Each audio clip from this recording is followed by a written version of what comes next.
Welcome to today's TBH Mastermind podcast. I've got one of my former members with us today, Zoe Thompson. Welcome, Zoe. Zoe, tell us about your business. Hi, thank you so much for inviting me. It's great You're to very join welcome. me. So I am the founder of Build It Brilliant, and I help people who are in the helping profession. So people who are therapists, health professionals, coaches, those sorts of people. And I help them on two fronts really. One, get their expertise out to more people, and two, in a sustainable way that they love, because I think that's quite often what people forget, in terms of it has to be something that they can continue doing at a sustainable level. So So yeah, I've build been it doing it for a brilliant. few years now. Build it brilliant. You've been doing it a while now. Yeah. What was your journey to start Build It Brilliant? I set up my therapy practice in 2011. It's quite a few years ago now. Mm. I left my corporate job, so I actually trained in the therapeutic world because of my own situations and health issues and stuff, which is a lot of times how people get into these things to start with. And then I quit my corporate job and set up my own therapy business. I stupidly left my corporate job. It was about 750 quid that I had at the time. I was like, yeah, I can set up a business, and off I went. So I spent 13 years building my own therapy business, and all the bits that includes. But my corporate job was I was an e-learning specialist, learning and development. So I was always really technically minded.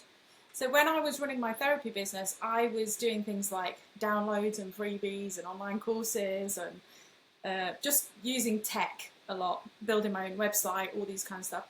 And quite a lot of other therapists were like, how are you doing that? How do you do this? How do you do that? So I was helping other therapists kind of as a sideline, as a extra to my day job. Um, until somebody, kind of enough people were like, no, it's not easy to everyone. I always thought, well, it's just easy. You just do this. Until enough people kind of said, no, Zoe, that's not easy. That's your easy. Like, you find that easy. So I set up Build It Brilliant out of their request, really, because there was just so much stuff that I knew that I thought, gosh, this is so helpful to other people. You So say technically, a bit of a technical. You're yeah. brilliant at it. So, please don't hide it. And I guess the people who are therapists and giving people, they're probably a lot less technical. Yeah, usually they get trained really well in whatever it is that they're going to do, whether they're a physio or an osteopath. They're a brilliant physio, brilliant osteopath, brilliant NLP practitioner, whatever it is that they're doing. Mhm. Um, but the kind of business side of things doesn't get taught in those professions. And then when you sort of look for professional help, a lot of it is aimed at sort of bigger corporate companies. So there wasn't really much that was specialising in that industry. Mhm. And I thought, just, because of my knowledge, I really do understand that industry. So it's really kind of my opportunity to say, as a business, so it's not just me anymore, there's four of us, um, we want to kind of really specialise in that niche because it's a world that I understand really, really well. So in that niche, Zoe, have you ever met any niches in niche? Have you anybody who's really niched down? Just the people that you come across. Uh, yes and no. I think there's there's so much now in terms of health pandemics, like stress, anxiety. I mean, there's so much now. Um, but I've had people from lots of different ways. Sometimes people don't niche because they want to, almost their specialism is the niche, like the therapy that they offer is the niche. Hmm. Um, but then sometimes people say, no, actually, I'm super passionate about men's mental health, or I'm super passionate about neurodiversity, or I'm super Hmm. passionate about. And part of what we do in Build It Brilliant is sort of trying to help them to navigate the choices within their business of strategy pieces, what's going to work and how that's going to work for them. Because sometimes it makes sense to niche, and sometimes it doesn't. But I think as well, like the marketing element, getting that voice across, like how do we do that in a way that shows the world what you're really good at, and gets it across in a way that people can take part in it and come along the journey with you and Yeah. engage in your expertise. Where I think in traditional therapies, they only really teach one-to-one work. That's the only thing really you get taught. And they don't teach you anything really about kind of strategy or business or like how do you actually want to run it and make it sustainable. Mm-hmm. So Where are the strongest channels? I mean, obviously, me and you live on LinkedIn a little bit. yeah. Where do they find the best channels for them are? Uh, it really depends on who it is that they're trying to serve and Mm-hmm. what it is that they're trying to do. So I'm very much about the strategy needs to match the marketing, and there's no point going out and doing loads of stuff Mm-hmm. just for the sake of doing stuff. And I think that happens a lot, particularly for my audience, is they get told that these things are a really good thing to do. So they end up, and they're usually a very small one-man band, maybe a clinic, that sort of size, and they're doing all of this stuff, like they're on LinkedIn and they're on this and on that, and I'm sort of like, whoa, who are we actually trying to get to? Because a lot of it is wasted time and effort.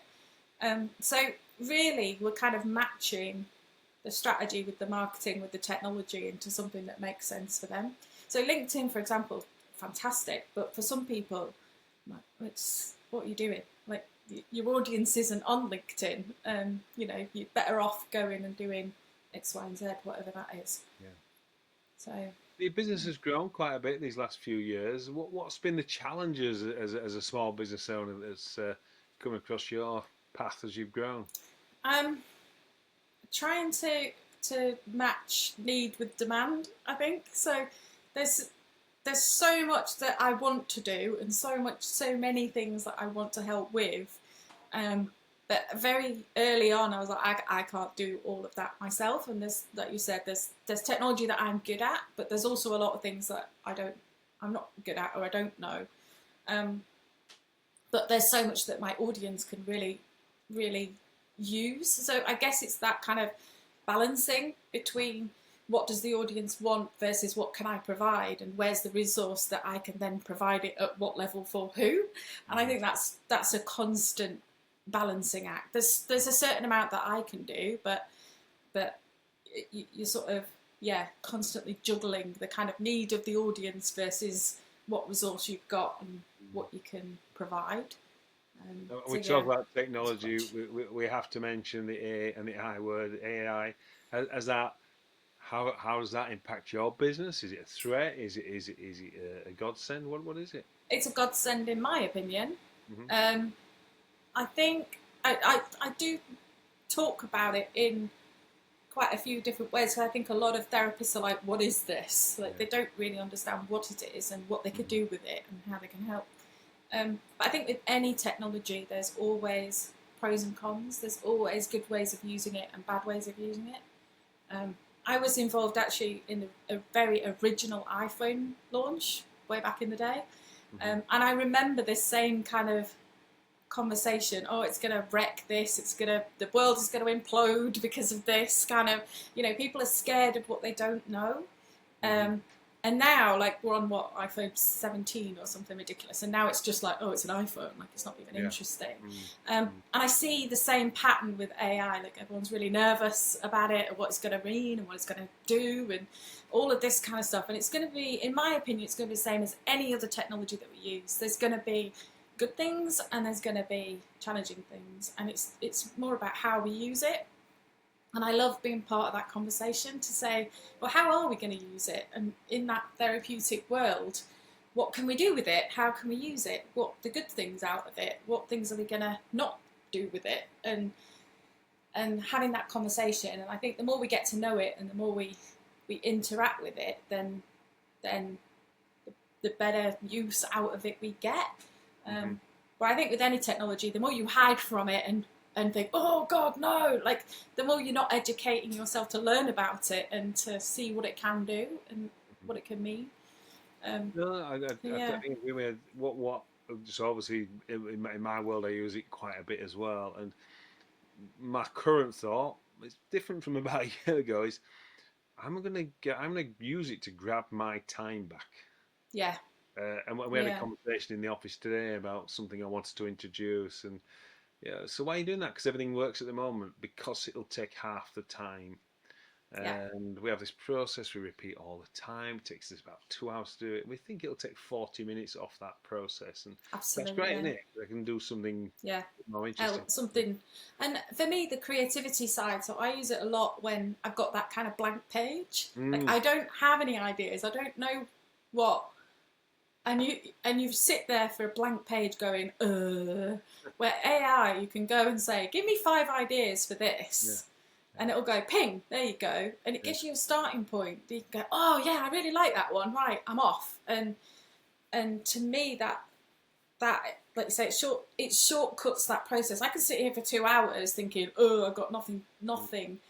Or I could just use that, and 10 minutes later I'm off and I'm creating something or It's being like a work inspired by buddy, isn't it? something. It's like having somebody Yeah, crossing you. It's yeah, yeah, yeah. yeah. Like you say, I've talked a couple of times on this podcast about embracing your business, because it's coming whether you embrace it today or in 5 years' time, it's going to be with us. And my advice is, if anyone's bringing it on board, treat it like a new employee.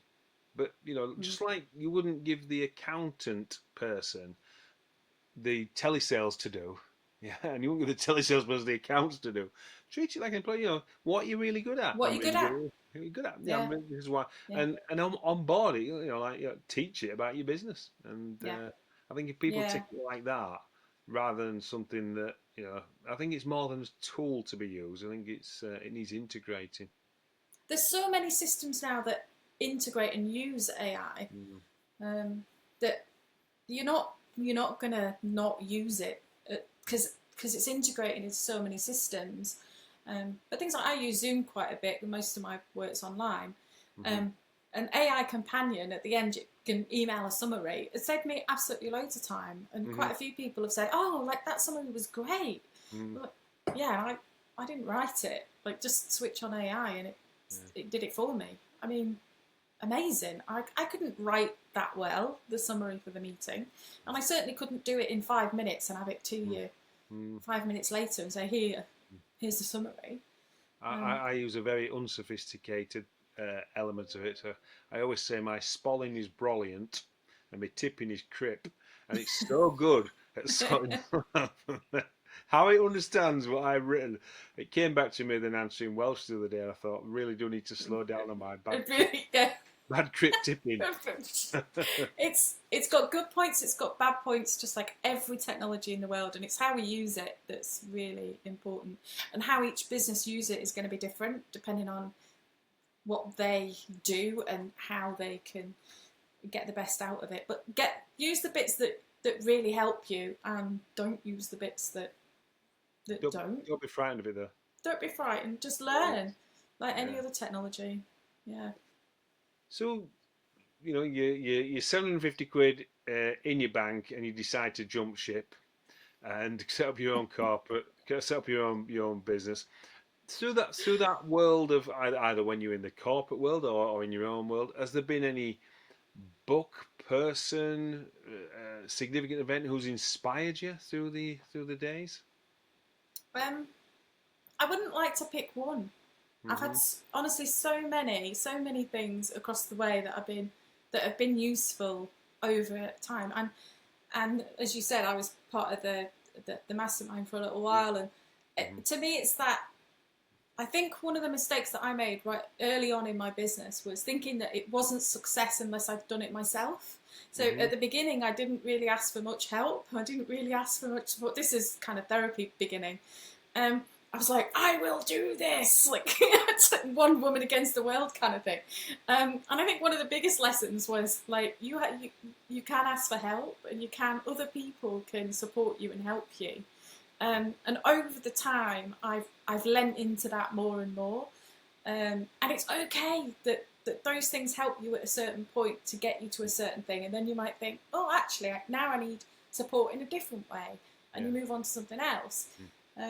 So yeah, to me, that kind of reaching out to people and asking for help is important, but it's certainly something that I didn't do for about 10, 12 years Hmm. probably in my therapy business, because somehow I subconsciously thought, it's kind of not success, or it's not worthy of success if you haven't grafted it yourself, which is just crazy. See that a lot. Did you enjoy your time in the Yeah. mastermind?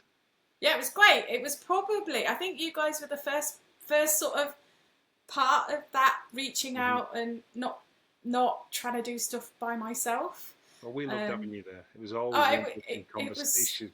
it was so good to kind of get someone else's opinion. It was like a weight lifted off my shoulders. I was suddenly like, oh God, I don't have to ask all the questions and have all the answers and all of that. So yeah, you guys were instrumental to that first. I think when you first do it, you kind of have to have nice people that hold that space for you, because it's a bit of a learning journey to be like, oh, like I can ask this question, like, oh, I'm not sure, Yeah. like, yeah. So you two were absolutely lovely and very much part of that Thank you. early space holding. It's okay to ask for help. But yeah. So I want to give you a little bit of a break now. Keep asking these questions. I'm going to ask you some more human questions. So, is it tea or coffee for you?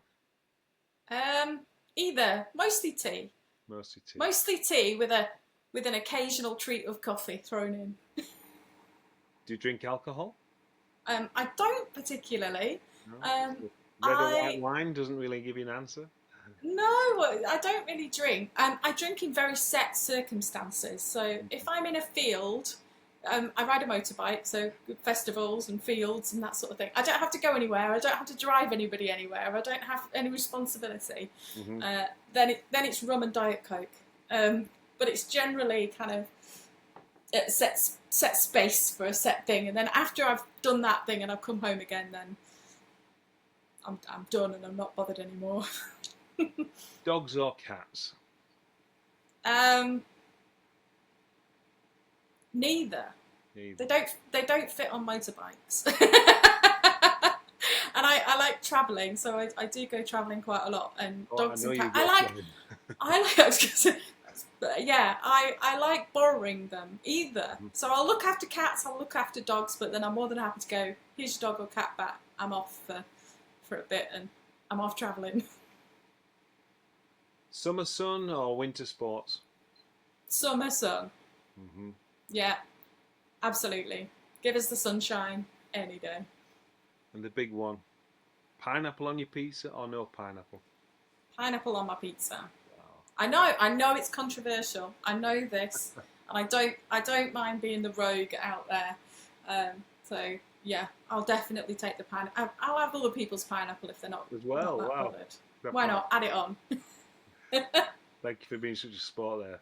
So you brought it really neatly to, one of the passions I wanted to talk to you. The last time I think you were planning a trip and you were off all the way down to northern Spain and, I don't know, via Iceland or something like that, so where does that wanderlust come from? And what's your last trip you did? I think that it just broadens your horizons. There's so many things you learn from adventuring and being in different places. And I think the biggest thing that you learn is resilience in yourself to do these things. I don't tend to do sort of the package holiday where everything's organised. I tend to do the kind of let's see, pack up the motorbike and off we go and let's see. So I think it teaches you resilience and change, because you can't really hold on to everything. You have to kind of loosen up and take it as it comes. So that I absolutely love.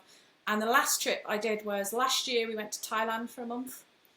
So I hired very small motorbikes because we wanted something a bit different. So I hired a 125 monkey bike and did a month in northern Thailand.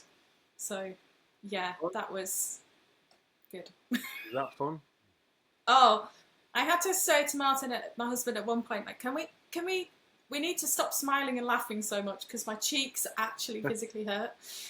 So we need to just calm down and not enjoy this quite so much, because it just hurt too much. It was so much fun, really, really great fun. And what's the bike you ride normally when you're in the UK? What's your bike? I have a NC 750X, so it's a touring bike. It's the put boxes on and carry your life around kind of bike. Very comfortable. So I'm not a sports bike person. Although, to be fair, I'd probably just have a bigger garage and then just have different bikes for different Do you camp when you reasons. get there, or do you hotel? Camp in general, Hmm. unless I can find something interesting. Okay. So if we can find little huts somewhere or something that's an interesting thing, then we'll do that. But in general, we're tent and camping. I like the fact that you can have your entire life in these little boxes and you don't need anything else. It's kind of a back to basics sort of Yeah. thing. But in Thailand, because we're on such small bikes and we hired them out in Thailand, then we had to have accommodation out there. So Hmm. we sort of booked things as we went. We went with no plan. We literally booked a plane ticket and the first night's hotel, and that was it. And the rest we made up as we went along. So The best holidays. it was just, yeah, oh, we'll stay here. Oh, we'll do this, we'll do that. Yeah, it was great. Great fun. Great fun. I can highly recommend that kind of simple life and freedom to people. You really know what's important. It kind of gets you back to letting go of all the expectations and all of that pressure that you put on yourself all the time, and then all of a sudden you're like, oh, life can be simple, it can be easy. And sometimes that's really freeing from all of the challenges. But I do take work with me.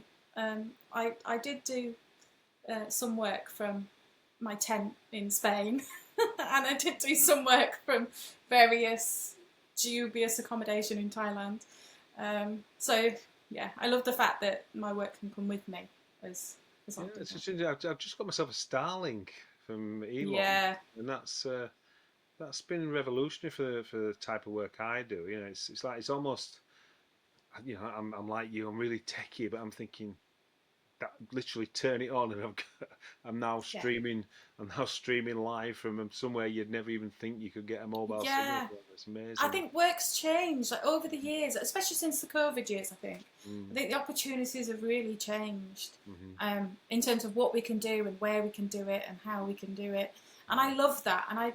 And that's something that I wanted to bring in with the therapy world, was because it's so like a one-to-one focus, but actually there's loads of ways that you can make money. And for some people, that one-to-one way of doing things, they're kind of like, I want some of that, I don't want any of that, I want this, I want that. So I love kind of teaching people that freedom and that technology, and how do you build your business in a way that really supports you and what you want to do. And I love now that the technology is kind of catching up with the way that human beings want to work and Getting easier to the use way as they well. want to do it. It's so much easier. Like, we didn't have video software even.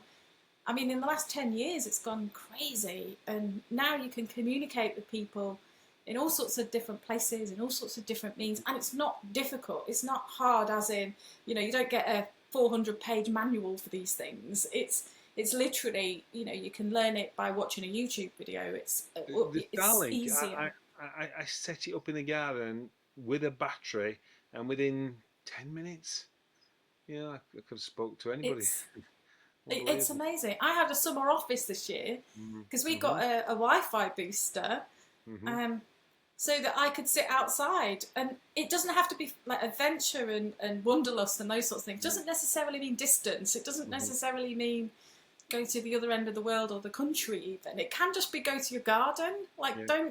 you don't have to necessarily just sit in your office all the time. Like, Mm-hmm. you can work in different ways in different places. So most of this summer, we had an amazing summer, and most of it I was sat out in my garden, and I did exactly the same Zoom calls and work, and productivity was exactly the same. It was just the fact I was under an umbrella in a garden. So it's Beautiful. pretty impressive what we can do now. It It is. really is. So I've yet to play with the Starlink. the new one's so relatively expensive. It's like Yeah, 160 quid. You got to have a subscription, but that's only 50 quid, and he's done yeah. something really smart. So let's just say you've got you're wandering around wherever you're wandering around in the summer. You can pause the whole subscription until you use it again. Oh wow. Well, So yeah, there is an adventure in the making for next year, there you go. and I might have to investigate a Starlink for that And they do a adventure. mini So version now. Do a mini version. yes, it's definitely on the list of Yeah, things that I I need to recommend it. investigate for Yeah. next year. So Uh, stay tuned for the next adventures. So where does Build It Brilliant? You've got it going, and you work with therapists. What I see with a lot of those kind of business people is imposter syndrome. Yeah. Do you find that with them? Yes, massively, Mm-hmm. massively. And it's such a shame because their skills are so needed. That the demands for what they know and how much they know is, Mm-hmm. they blow me away. Like, they're incredible, incredible people, Mm-hmm. um, who can make such a massive, positive, amazing difference in the world. And then, but their inner representation of themselves is generally low, or like you say, it's just such a shame. So yeah, I do Do you find help them I'm part. overcome it? Sorry. Sorry. Do you help them to overcome it? Yeah, a lot of it comes. The, the way that Build It Brilliant is set up is that sort of hand holding bit by bit, and I really wanted it to be that way because to me that empowerment comes when you realise, oh, I can do this, and oh, actually, that's a really good thing. I'm excited to do this thing. So I kind of, as the journey goes on, I love the fact that I'm there with them step by step. It's just not something that you can just switch off. You don't just wake up and kind of go, oh, I'm amazing, I feel fine. Like, it's not an overnight change. But somebody saying, right, let's do this bit. Right, now let's do this bit. Now this bit. I can really see their confidence and their belief in themselves grow as we go. So that's why I always wanted Build It Brilliant to be sort of project based and bit by bit, so that we can support people along that journey. And then seeing some people that I've worked with for a little while and now what they're doing and how they talk about themselves and how they talk about the work that they do. And sometimes I have to say, do you remember what you used to Forget how what you fast used it's to say and how you used to be? And it's lovely to see them change as the journey gone. goes on. So I mean, the yeah, process I use, I just ask them to take just the next step, just one, yeah. just half. Oh, go on, we'll do a half a step That's together. that's exactly what you did with me, and look what happened. The next, yeah, just the next step, yeah. You will take on the world tomorrow, we'll become Mind Valley tomorrow, but just the next step, Yeah, and it really does. It gains people confidence because it takes away some of the overwhelms. Or suddenly they succeed, don't they? One step, oh, you did it, well done, yeah, yeah, yeah. and Or yeah, something that they thought was going to happen just doesn't happen, yeah. and they're like, "Oh, well, I've been Mm, procrastinating about that for 6 months, and then mm, I did it, and mm, oh, that wasn't really, all that stuff that I thought was going to happen never happened." mm. And it sort of, yeah, builds their resilience and confidence as they go. Brilliant. So Zoe, I quite often ask my guests, because I do all the questions. Is there any questions you'd like to ask me? Yeah, sure. How did I wanted to know, and I never got the chance to kind of ask you, Hmm. like how did the mastermind kind of get started? Yeah. Kind of how did you get in? How did that evolve from your journey? Okay. So I need to take you back in time to 2010, and I just sold my business. 120 staff. I'd got rid of them all. Fantastic. And I got up in the morning. I got nothing to do. Yeah. And a friend of mine says, "You wouldn't help me with something, would you?" I went, "Oh, tell me about it." I'm twiddling my thumbs. And so he explained the concept of the mastermind to me. Absolutely. But obviously, I've got a sales background. And myself and Peter, he collared Peter as well. And so we started helping him.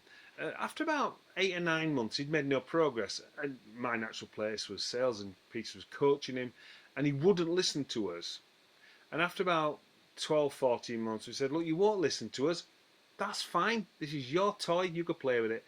And this is probably 2012. And me and Peter went different ways, and we continued on our own journeys. And this guy Mm. went on his own journey. And it was all voluntary, though. We were just trying to help him. And then about 2018, I'd built my coaching business, but one-to-one coaching is difficult. And I'd always remembered the model. And I said to Peter, "Do you know, Peter, we never took our own medicine about what we spoke with this guy about." So we rang the guy up and said, "Me and Peter think you're doing this. Do you mind?" He went, "Fill your boots."